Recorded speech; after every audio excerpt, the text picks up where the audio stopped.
What is up, Wizards fans? Got my guest with me, man. A little special guest. So we took an L in the bubble. We are 0-3 now, but you got to understand this is more about developing the guys. It's a young team. I just read something where most of the players were under the age of 22. You know, Thomas Bryant, I think he had his birthday the other day. I think he's like 22 years old. Troy Brown is still young. I don't even know if he's 20 years old yet. Isak Bunga is young. James Robinson. Mo Wagner, the whole roster is just really, really, really young. Rui Hachimura, rookie. Admiral Schofield, young. So Rui had a tough night tonight. I mean, he did other things, though. Yeah, I know. It's tough. It's tough. Rui had 9 points, I think 7 boards and 4 assists. So he filled up the stat sheet in other ways, not just scoring. He got a good amount of rebounds, decent amount of assists, was running the floor. Took the ball coast to coast one time and scored, so that was nice. Thomas Bryant had a double-double, 20 points and 11 boards. He played pretty well for the most part. Thomas Bryant has been balling. I think he's been the best Wizard in the bubble so far. He's been hitting threes. He's been rebounding. He's been running the floor, finishing around the rim, dunking. He's been playing really, really well. This has been great for Thomas Bryant because he was struggling during the regular season. I remember Scott Brooks called him soft or something like that. And Thomas Bryant's really playing well. Troy Brown is playing well too. I think he had 15, 16 points and a couple of assists. I think he had like 8 assists today. Troy he's been playing well in the bubble as well. This is more of kind of like a summer league developmental, but playing against way better competition than what you would in the summer league. So guys like Troy Brown, Rui, Thomas Bryant, Jerome Robinson, this is their opportunity to play well. While Bradley Bill's not playing, Davis Bertans is not playing, of course, John Wall is not playing in the bubble. So this gives the young guys, and we have a lot of guys from the G League. Like I said, Schofield, Jerry Grant, Mo Wagner, Bonga was a G Leaguer as well. So we had a lot of G League guys playing. Bonga's been playing a lot better in the bubble. But this game, TJ Warren went off. He went crazy. Brogdon hit a couple threes. Miles Turner had a dunk and played pretty well. They didn't have Sabonis. They didn't have Victor Oladipo. And Jeremy Lamb, I think, is injured. So they were missing guys as well. But like I said, we're missing some big key pieces in Bradley Beal and Davis Bertans. And I really think Garrison Matthews could have helped us out in this bubble because we need shooting. We need some guys that can hit some threes and stretch the floor. So you agree, man? So Thomas Bryant played well. Jerome Robinson had a slow start, and then he played really, really well in the fourth quarter. We just started turning over the ball, man. Shabazz Napier turned the ball over a couple times.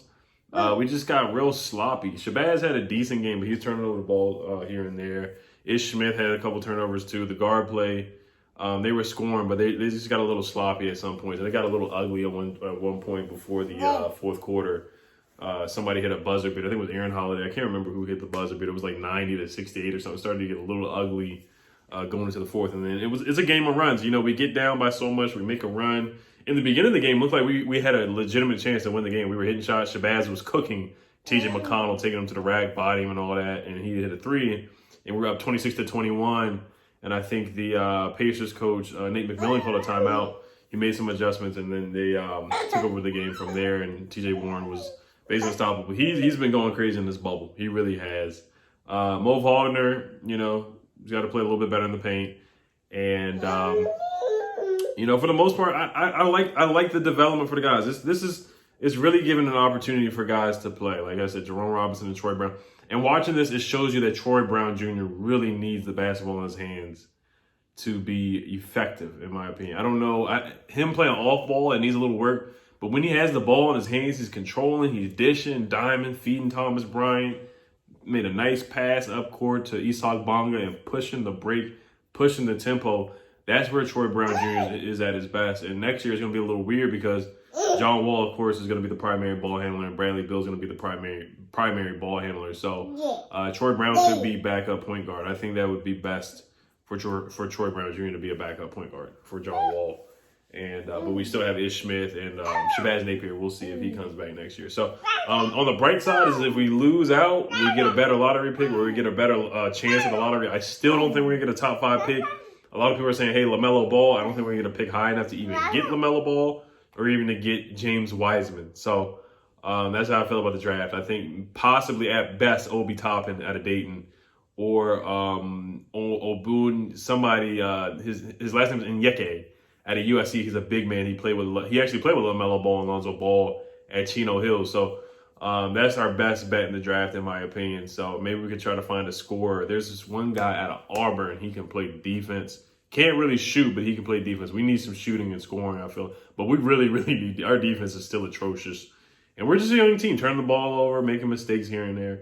We're just a young team. Scott Brooks, he might not be the best coach for this team, but we got to give him a chance next year when John Wall and Bradley Beal and Davis Bertans play together next year. I can't wait for next year. John Wall looked really, really good in that workout video if you guys have not seen it.